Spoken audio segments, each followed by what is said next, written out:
ஓம் भद्रं नो अपिवातय मनः ஓம் சாந்தி சாந்தி சாந்தி.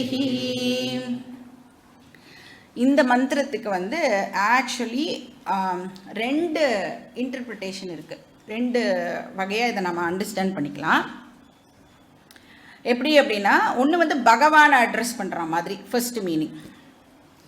பகவானே, என்னை நீ எப்படியாவது மெதுவாக கையை பிடிச்சிண்டு அந்த பிரம்மத்துக்கிட்ட என்ன கூட்டிகிட்டு போயிடு, அந்த ஞானத்துக்கிட்ட என்ன கூட்டிகிட்டு போயிடு அப்படின்னு ஒரு இன்டர்பிரிட்டேஷன் இருக்குது.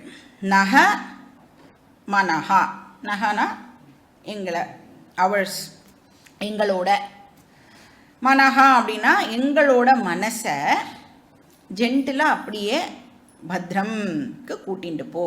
பத்ரம்னா இந்த ஆஸ்பீஷியஸ் அந்த விஷயத்துக்கு கூட்டிகிட்டு போ, பிரம்மன் கிட்ட கூட்டிகிட்டு போ, ஆர் பிரம்ம ஞானம் கிட்ட கூட்டிகிட்டு போ. ரெண்டாவது என்னென்னா, மைண்டை வந்து அட்ரஸ் பண்ணுற மாதிரி.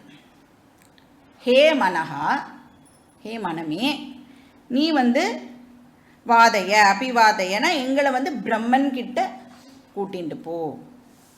ஸோ ஒன்று வந்து ஹே பகவானே, எங்களுடைய மனசை பிரம்மன் கிட்ட கூட்டிகிட்டு போ. ரெண்டாவது வந்து ஹே மனமே, எங்களை வந்து பிரம்மன் கிட்ட கூட்டிகிட்டு போ.